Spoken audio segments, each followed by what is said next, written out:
Hi, அனைவருக்கும் வணக்கம். நான் உங்கள் ரம்யா. லைஃப்பில் நல்லா போயிட்டுருக்கிற மாதிரி இருக்குங்க. நம்ம அப்போ தான் நினைப்போம், அப்பா இப்போ மனசு கொஞ்சம் நல்லா இருக்கு, லைஃப் நல்லா போகுது அப்படின்னு நினைப்போம். அதை நினச்சி கொஞ்சம் நேரம் கூட ஆகாது, திரும்ப அடுத்த பிரச்சனை வந்து நிற்கும். அப்புறம் அந்த பிரச்சனையை முடிப்போம், அப்புறம் அடுத்த பிரச்சனை வரும், அப்புறம் அதை முடிப்போம், அப்புறம் அடுத்த பிரச்சனை வரும். அப்புறம் தோணும், என்ன வாழ்க்கைடாது, சை ஒரே பிரச்சனையாக இருக்குதுன்ட்டு. லைஃப்னாலே அப்படி தாங்க, பிரச்சனை வந்துட்டு தான் இருக்கும். பட் எந்த பிரச்சனை வந்தாலும் தைரியமாக ஃபேஸ் பண்ணணும். நினைப்போம், கடவுள்கிட்ட கேட்போம், ஏன் கடவுளே எனக்கு இவ்வளோ சோதனை தர அப்படின்ட்டு. நம்மளாம் யாருங்க கடவுள்கிட்ட கேள்வி கேட்குறதுக்கு? இந்த உலகத்தை நம்மளை எல்லாத்தையுமே படித்தது கடவுள் தான். அவரை கேள்வி கேட்குறதுக்கு நம்மளுக்கு என்ன தகுதி இருக்குது? துளி கூட தகுதி கிடையாது. உங்களுக்கு கஷ்ட காலம் வருதா, கடவுள்கிட்ட கேளுங்க. எப்படி கேட்கணும் தெரியுமா? கடவுளே, எனக்கு இவ்வளோ கஷ்டம் இருக்குது, என் கஷ்டத்தில் நீ என் கூட நில்லுப்பா, எனக்கு அது போதும், நீ என் கூட இரு. எனக்கு வர கஷ்டங்களை நான் தாங்கி கொள்றதுக்கு எனக்கு மனப்பக்குவம் கொடு. எப்படி கேளுங்க, உங்கள் பிரச்சனை சீக்கிரமாகவே சால்வ் ஆயிரும். கடவுள்கிட்ட போய் என் பிரச்சனைலாம் தீர்த்து வைனா தீராது. இப்படி கேட்டு பாருங்களேன், ஒரு 1-2 வாரத்தில் உங்களுக்கு இருக்கிற பெரிய ப்ராப்ளம் கூட சீக்கிரமாகவே தீர்ந்துடும். ஒன்று கேட்குறீங்கன்னா அதை நம்புங்க, நம்பாமல் எதையும் கேட்காதீங்க.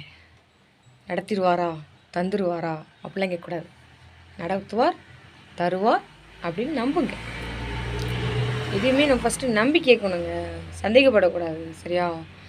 கடவுளை முழுமையாக நம்புங்க, அவர் கண்டிப்பாக உங்கள் கூட வருவார். நீங்கள் இப்படி கேளுங்க, கடவுள் என் கூட இருப்பா, எனக்கு அது போதும். நான்லாம் முருகன் கோயிலுக்கு போவேன், அவ்வளோ தூரம் க்யூவில் நின்று ஃபஸ்ட்டு கடவுளை போய் காலெலாம் நினச்சிட்டு, அப்புறம் பிள்ளையாருக்கு தேங்காய்லாம் உடச்சிட்டு எல்லாம் பண்ணும்போது நின்று மணி கணக்காக க்யூவில் நிற்போம். அந்த இப்போ இந்த க்யூவில் நிற்கிறப்பெல்லாம் நம்மளுக்கு இருக்கிற ப்ராப்ளம்லாம் மண்டுக்குள்ளே வந்துட்டு போயிட்டே இருக்கோம். ஆனால் அங்கே போய் அந்த முருகனை பார்க்கும்போது மனசுக்குள்ளே எனக்கு இது வரைக்கும் எனக்கு தோணுன விஷயம், ரொம்ப நேரம் க்யூவில் நின்று நிறைய மைண்டில் வச்சுட்டு போவோம். ஆனால் என்னவோ தெரில, அவரை பார்த்த உடனே நான் உன்னை பார்த்துட்டேன், இது மட்டும்தான் நமக்கு என்றைக்குமே மனசில் வரும். முருகா, நான் உன்னை பார்த்துட்டேன், எனக்கு இது போதும், என் கூட வா போதும், இது மட்டும் தான் தோணும். அதுக்கப்புறம் வீட்டுக்கு வந்ததுன்னு யோசிப்பேன், சே நம்ம என்னென்னலாம் யோசிச்சுட்டு போனோம், என்னென்னலாம் கேட்கணும்னு நினச்சிட்டு போனோம், கடைசியில் அங்கே போய் ஒன்றுமே ஞாபகத்துக்கு இல்லையே அப்படிங்கிறோம்.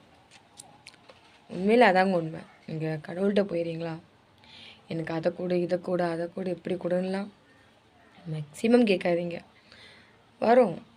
அதெல்லாம் நீங்கள் நான் லிஸ்ட்டில் லாஸ்ட்டில் வைங்க. ஆனால் ஃபஸ்ட்டு போனவுடனே கடவுளே நீ என் கூட இரு, நீ என் கூட வா, என் பிள்ளைங்க கூட இரு, என் கணவர் கூட இரு, என் குடும்பத்து கூட இரு, என் குடும்பத்துக்கு வர கஷ்டத்தெல்லாம் நீக்கிறதுக்கு நீ ஹெல்ப் பண்ணு, அதெல்லாம் தாங்கிக்கிறதுக்கு எங்களுக்கெல்லாம் மனப்பக்குவத்தை கொடு அப்படின்னு வேண்டுங்க.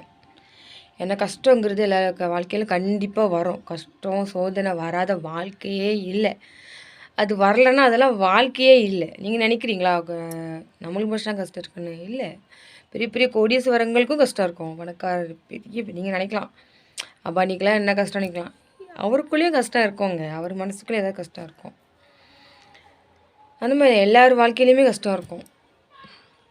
ஸோ நீங்கள் கடவுள்கிட்ட எப்போவுமே இதை மட்டுமே கேளுங்க, என் கஷ்ட காலத்தில் நீ என் கூடவே இருப்பா, போதும். அவர் உன் கூட கண்டிப்பாக இருப்பார், உன் கூடவே நடந்து உன் கஷ்டத்தை எல்லாம் தீர்த்து வச்சிருவார்.